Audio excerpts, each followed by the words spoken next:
Satu pohon bisa memberikan kehidupan bagi 10 orang manusia. Tapi, apakah 10 orang manusia bisa menjaga, merawat, dan melindungi satu pohon saja? Dan kami akan membahas betapa pentingnya pohon bagi kehidupan seluruh makhluk hidup maupun itu manusia, agar mereka sadar pohon itu memberikan kehidupan, bukan sebagai pemuas ketamakan. Dan inilah kelompok kami yang akan membahas itu semua. Walaupun kelompok kami agak sedikit amburadul ya.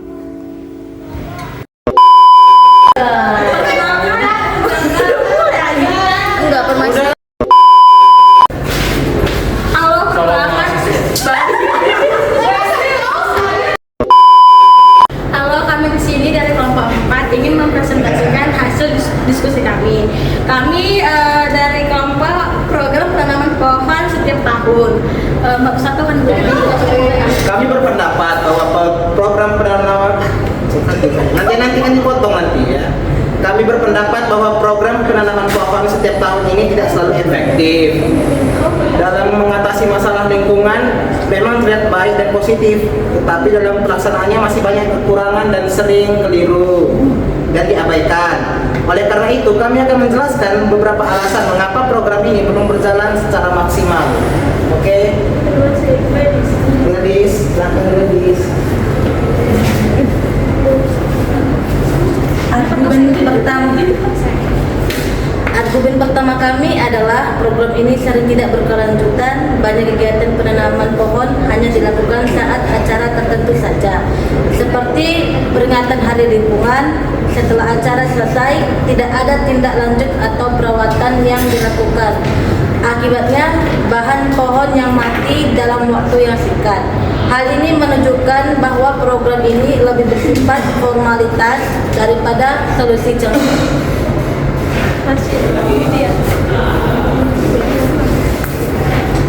Argumen kedua adalah kurangnya kesadaran masyarakat. Masih banyak orang yang tidak peduli terhadap lingkungan, termasuk pohon yang sudah ditanam.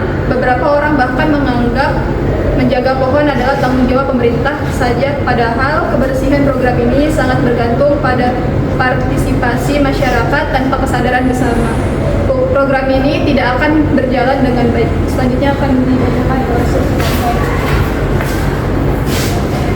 Argumen ketiga adalah adanya validisme atau perusakan. Pohon yang baru ditanam sering dicabut, dipatahkan atau dirusak. Hal ini biasanya terjadi karena kurangnya pengawasan dan edukasi kepada masyarakat.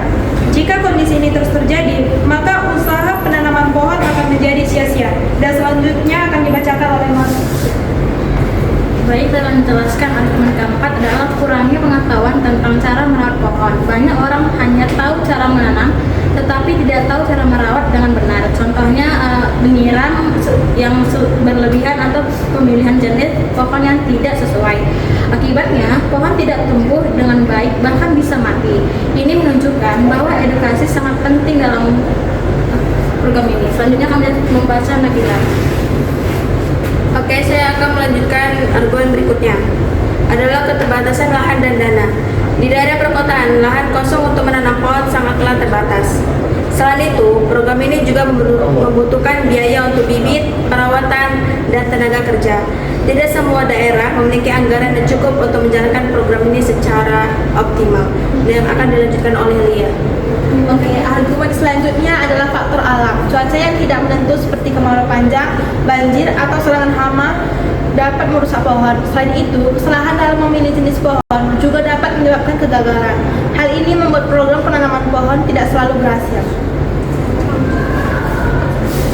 Berdasarkan argumen yang telah kami sampaikan, dapat disimpulkan bahwa program penanaman pohon setiap tahun belum tentu efektif.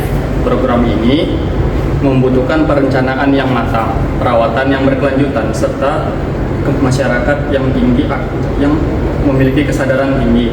Tanpa hal tersebut, penanaman pohon hanya akan menjadi kegiatan simbolis saja. Karena itu, solusi yang dibutuhkan hanya menanam pohon, tetapi juga memastikan pohon tersebut tumbuh dan bertahan. Sekian dari kelompok kami. Apabila ada kekurangan kata atau salah kata, kami mohon maaf dan kami ucapkan minta maaf. Sekian, terima kasih.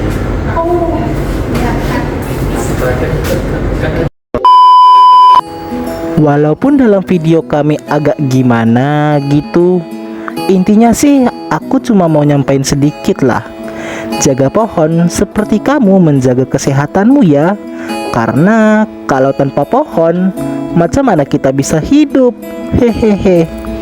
Jaga pohon untuk aku, kita, dan untuk semua ya. Agar kelak saat kita menua dan memiliki anak cucu kita bisa merasakan apa yang kita bisa rasakan. Contohnya kayak pohon. Sampai di sini dulu ya. Semoga kalian suka dengan videoku.